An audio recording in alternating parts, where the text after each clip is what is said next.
નમસ્કાર વહાલા મિત્રો, આજે આપણે ચર્ચા કરીશું, અહીંયા સમજીશું પ્રશ્નપત્રમાં ફકરામાં છુપાયેલા જે પ્રશ્નો છે તેને કેવી રીતે શોધવા. તો તમારા માટે ખૂબ જ મહત્ત્વનો પ્રશ્ન છે, કેમ કે હવે મોટાભાગના પેપરોમાં ફકરાઓ પૂછવામાં આવે છે અને તેમાંથી પ્રશ્નો શોધવાના હોય છે. તો પ્રશ્નોના જવાબ આપણે કેવી રીતે શોધવા કે જે પ્રશ્નાર્થવાચક જે શબ્દો આપેલા હોય છે તે પ્રશ્નાર્થવાચક શબ્દોને આપણે સમજી લઈએ તો તમને ફકરામાંથી જે પ્રશ્નોના જે જવાબો શોધવાના છે તેમાં તમને ખૂબ જ સરળતા રહેશે. તો 6માં ભણતા હોય કે ધોરણ 10 કે 12માં ભણતા હોય કે 12ની કોઈ પણ પરીક્ષા આપવા માટે આપણે જતા હોઈએ ત્યારે જે ઇંગ્લિશમાં જે ફકરાઓ પૂછેલા હોય છે તે ફકરાઓમાંથી પ્રશ્નો શોધવાનું જો તમે આટલી બાબતો સમજશો તો 100% મને વિશ્વાસ છે કે તમે સરળતાથી જવાબો મેળવી શકશો. તો મોટાભાગનો જે પ્રશ્ન પૂછાય છે તે WHO, તો WHO WHO એટલે કે કોણ. તો મિત્રો, જ્યારે WHO વડે પ્રશ્ન પૂછેલો હોય ત્યારે WHOની જગ્યાએ વ્યક્તિનું નામ લખી જવાબ આપી શકાય. એટલે કે WHO વડે પ્રશ્ન પૂછેલો હોય તો WHOની જગ્યાએ તમે જે તે વ્યક્તિનું તમે નામ લખી અને બાકીનું બધું પ્રશ્નનો જે બાકીનો જે ભાગ છે તે એ અને ઓ જ આવશે તો એ લખી અને તમે જવાબ લખી શકો. દાખલા તરીકે WHO come to Peter's house એટલે કે પીટરના ઘરે કોણ આવ્યું હતું. પછી WHO વોઝ સેડ એટલે કે ઉદાસ કોણ હતું.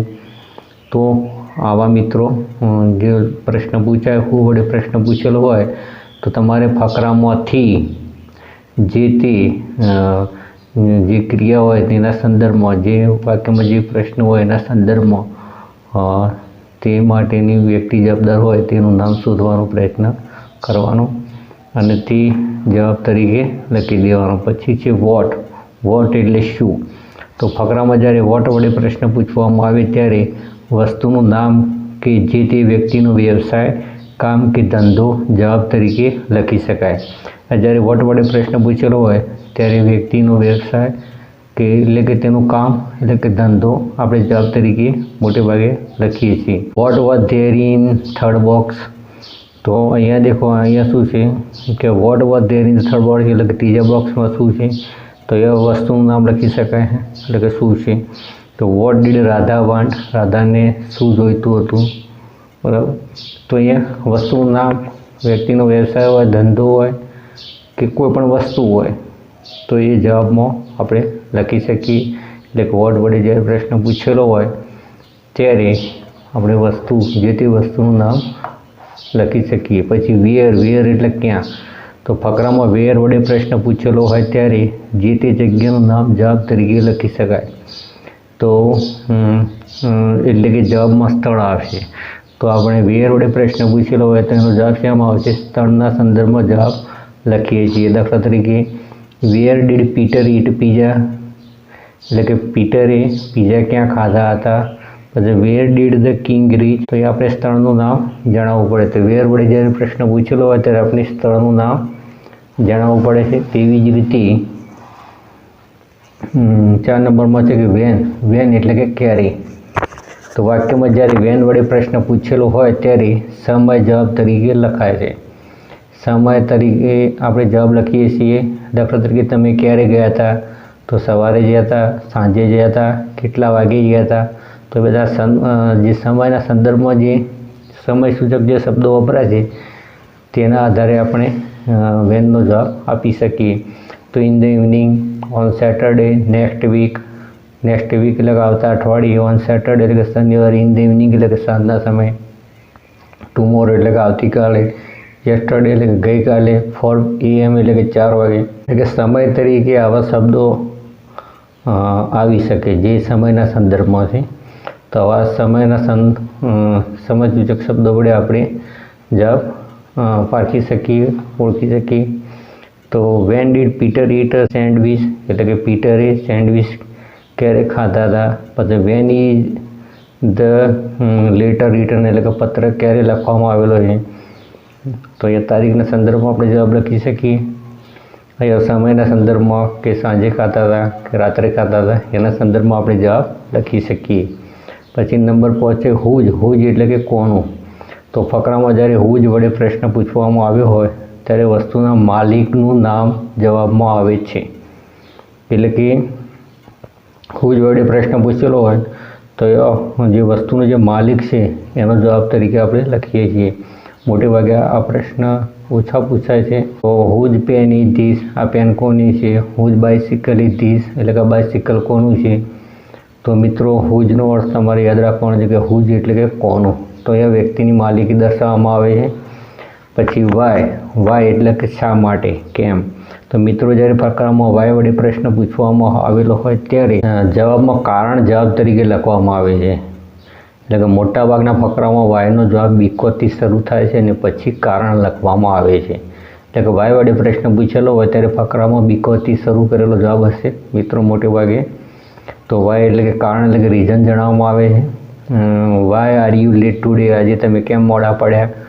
Y did Peter eat only 2 dosa, પીટરે માત્ર 2 ઢોસા કેમ ખાધા હતા. તો એ વાય એટલે કેમ, એટલે કે રીઝન એટલે કે કારણ પૂછવામાં આવે છે. તો આપણે જવાબ તરીકે કારણ લખી શકીએ. પછી વિચ એટલે કઈ, તો કયું. તો વિચ વડે જ્યારે પ્રશ્ન પૂછવામાં આવેલો હોય ત્યારે વસ્તુની ઓળખવાળો શબ્દ જવાબમાં આવી શકે.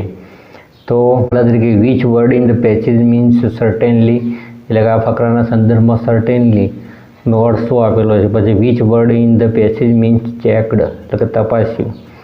તો આ ફકરામાંથી તમારે એના મળતો જવાબ, એનો અર્થવાળો જવાબ તમારે ફકરામાંથી શોધીને લખવાનો હોય છે. એટલે કે વસ્તુની ઓળખવાળો શબ્દ તમે જવાબમાં લખી શકો છો. પછી હાઉ મેની, આ તો તમે જાણો જ છો મોટે ભાગે કે હાઉ મેની એટલે કે કેટલા.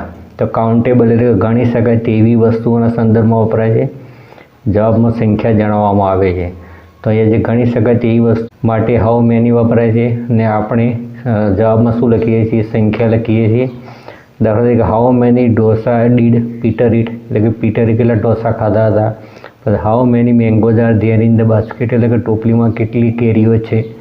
તો એ હાઉ મેની વડે પ્રશ્ન પૂછેલો હોય ત્યારે આપણે તેનો જવાબ સંખ્યામાં દર્શાવીએ છીએ. પછી હાઉ મચ એટલે કે કેટલું. તો એ પ્રવાહી વસ્તુઓ માટે વપરાય છે જે અનકાઉન્ટેબલ છે, એટલે ગણી શકાતી નથી. તો પ્રવાહી વસ્તુઓ માટે હાઉ મચ વપરાય છે.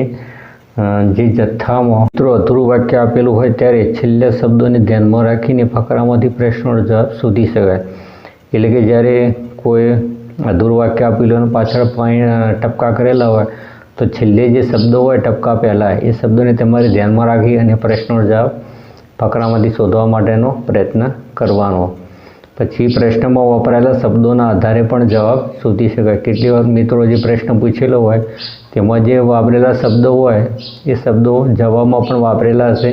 તો તેના આધારે પણ તમે ફકરામાંથી જવાબ શોધી શકો છો અને સરળતાથી જવાબ લખી શકો છો. પછી ઉલટ પ્રશ્નોના જવાબ યસ કે નોમાં જવાબ આવશે તો નીચેના શબ્દોથી શરૂ થાય છે. જેવા કે ઉલટ પ્રશ્નોના જવાબ મોટે ભાગે શેમાં આવશે જવાબ? તો યસ કે નોમાં આવતા હશે.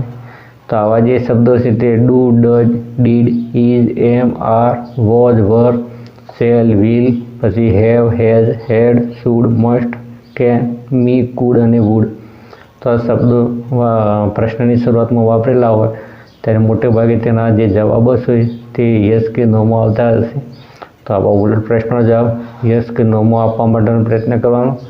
બીજું એક ખાસ વસ્તુ છે કે મીન્સ લખવાનો હોય છે. તો મીન્સનો અર્થ ફકરામાંથી શોધીને તેનો અર્થ લખવાની કોશિશ કરવી. આનો મતલબ શું થાય, આનો અર્થ શું થાય, તો એ ફકરાના સંદર્ભમાં તમારે અર્થ જણાવવાનો હોય છે. તો મિત્રો જો આટલી બાબતો ધ્યાનમાં રાખશો તો અવશ્ય તમે ફકરામાંથી પ્રશ્નોના જવાબ લખી શકશો. તમને જો એકવાર ખ્યાલ ના આવ્યો હોય તો વિડીયોને બીજી વાર જોજો. મને 100% વિશ્વાસ છે કે તમને આવડી જશે અને અમુક પ્રેક્ટિસ કરવી જરૂરી છે. તમે જેટલી ફકરાઓમાંથી પ્રશ્નો શોધવાની તમે જેટલી પ્રેક્ટિસ કરશો તેટલા વધુ સારા જવાબો તમે મેળવી શકશો. એકવાર તમે 20-25 ફકરાઓની જો પ્રેક્ટિસ કરશો તો તમારા મોટાભાગના પ્રશ્નોના જવાબ સોલ્વ થઈ જશે.